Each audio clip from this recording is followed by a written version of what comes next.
Highways Israel నాకు తెలిసి ప్రపంచంలో ఈ దేశంలో ఇజ్రాయెల్ అనకూడదేమో, మాస్టర్ అనాలేమో. ఏంటంటే బాబా అసలు పలానోడు నన్ను కొడతాడు అని తెలిసినప్పుడు, కొడతాడు అని తెలిసినప్పుడు ముందుగా నేనే వాడిని కొట్టాలి. ఎలా కొట్టాలి? ఇవాడు ఇంకా లేవకూడదు, వీళ్ళకి చంపాలి. ఆ వేలు ఇజ్రాయెల్ ఉందండి. ఇప్పుడు అమెరికా సైతం చేతులు ఎత్తేసాడు ట్రంప్ గారు.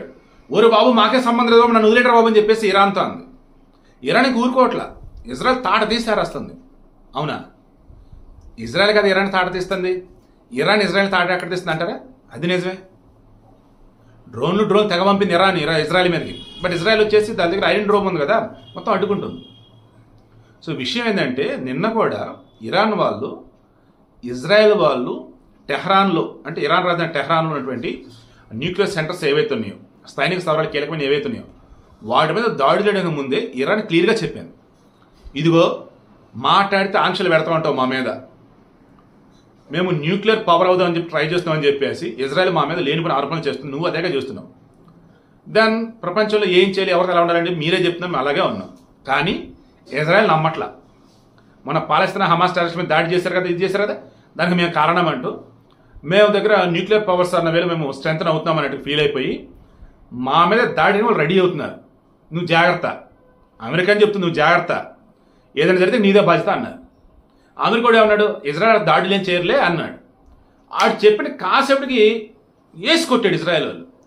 నైట్ అండి, అప్పటికప్పుడు ఇజ్రాయెల్ చేసిన దాడులు ఊరేళ్ళు దుంపదగా. నిజంగా అసలు వాళ్ళ పవర్స్ అంటే నాకు అర్థం కావట్లేదు నాయన. అసలు మనుషుల్ని ప్రాపర్ వేరే టార్గెట్స్ లేపేస్తున్నారు.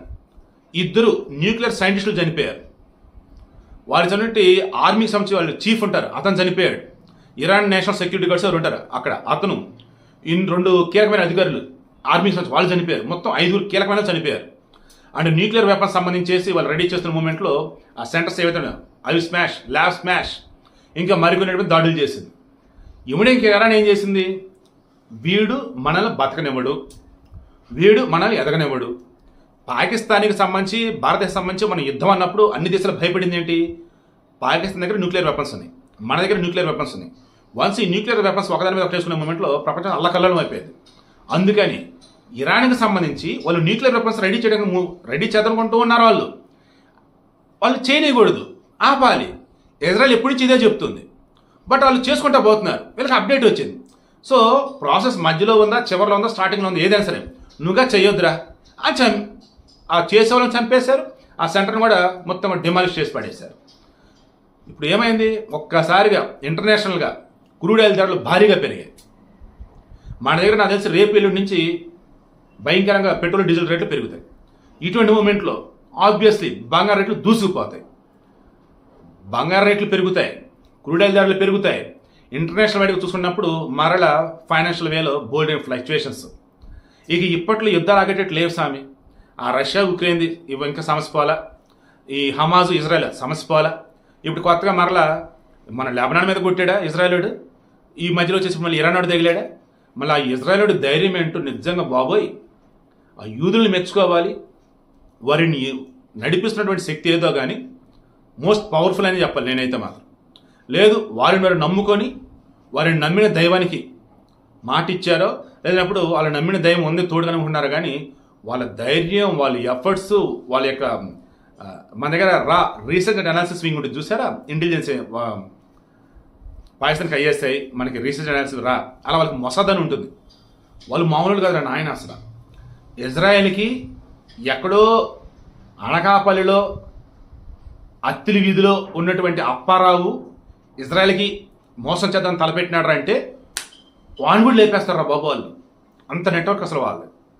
నిజంగా ఆ ఇజ్రాయెల్ వాళ్ళు ఏంటో కానీ నాకు అర్థం కావట్లేదు. ఇప్పుడు నాకు అర్థమవుతుంది ఏంటంటే ప్రపంచవ్యాప్తంగా చూస్తున్నప్పుడు అన్ని కమ్యూనిటీస్లో మోస్ట్ పవర్ఫుల్, మోస్ట్ ఇంటలెక్చువల్ అన్నప్పుడు యూదులు అంటూ ఉంటారు. ఎందుకు ఏంటంటే ఇదిగో ఇప్పుడు అర్థమవుతుంది నాకు. ఆ దేశం ఎంత, ఆ దేశం జోలికి రావాలంటే ముస్లిం దేశాలు ఉనిగిపోతున్నాయి. ఒకవేళ ముస్లిం దేశాల మీద ఇజ్రాయెల్ దాడులు చేస్తే వాళ్ళు ఎదుర్కోలేకపోతున్నారు. అండ్ వేరే ఏ దేశం కూడా సపోర్ట్ లేకపోతా ఉన్నాయి. ఎందుకంటే ప్రపంచవ్యాప్తంగా టాప్ మోస్ట్ మేధావుల్లో ఎక్కువగా యూదులు ఉంటారు. దాంతో ఆ దేశాలలో వాళ్ళు కనుక వాళ్ళ సేవలు కనుక విరమించుకుంటే వాళ్ళకి ఇబ్బంది కదా, అందుకని నడిచిపోతుంది. జర్మనీలో నియంత హిట్లర్ గాడు లక్షల మందిని ఘోరాతి ఘోరంగా చంపేశాడు. యూదులని. వాళ్ళంతా కూడా బతికుంటే ఈరోజు ప్రపంచాన్ని శాసించే వాళ్ళు, లేనప్పుడు ప్రపంచం గొడవలు లేకుండా ఉంచేవాళ్ళు, డోంట్ నో. బట్ మరలా చెప్తున్నా, వరల్డ్లో మన భారతీయులు, ఆ తర్వాత యూదులు, వీళ్ళే కొన్ని వేల సంవత్సరాలు కూడా ఆ దేవునితో కనెక్ట్ అవుతూ ఎప్పటికప్పుడు ఇంకా స్ట్రెంగ్ చేసుకుంటూ పోతా ఉన్నారు. మన దగ్గర ముస్లిం పాలకులు వచ్చి, ఆ క్రైస్తవులు వాళ్ళు వచ్చి మన దగ్గర ఉన్నటువంటి వాల్యుబుల్ గ్రంథాలని వాటిని తగలబెట్టి మన మధ్య పొలాలు అది దాని మీద రొచ్చు చేసి అడవాడు చేశారు. కానీ అదర్వైజ్ మన దగ్గర ఉన్నటువంటి తక్షశిల, నలంద, అద్భుతమైనటువంటి విశ్వవిద్యాలయమైనటువంటి గ్రంథాలు ఎన్నో ఎన్నో ఎన్నో ఇప్పుడు అందుబాటులో లేకుండా పోయింది. అవన్నీ అందుబాటులో కనుక ఉన్నట్టయితే అద్భుతాలు చేసేవాళ్ళం మనం కూడా. సో టాపిక్ డైవర్ట్ కానీ కరెక్ట్గానే వస్తున్నా. యూదులు వారి శక్తి ముందు ఈ ప్రపంచంలో ఎవడైనా బలాదూర్. యూదులు భారతీయులకి ఎప్పటికీ ఆత్మీయులు, మనమంతా కూడా అన్నదమ్ములు లెక్క. బట్ ఇరాన్ని ఓ రేంజ్లో ఆడుకుంటున్నాడు ఇజ్రాయెల్ మాత్రం. ఆ ఇరాను వాడికి ఏమంటారు, సింహానికి కానీ బాణం తగిలితే ఎలా ఉండిద్ది అలా ఉంది ఇప్పుడు ఇరాన్ కూడా. వాళ్ళు తక్కువలు కదా నాయన, భయంకరమైన మతపిచ్చున్నాడు ఇరాన్ వాళ్ళు కూడా.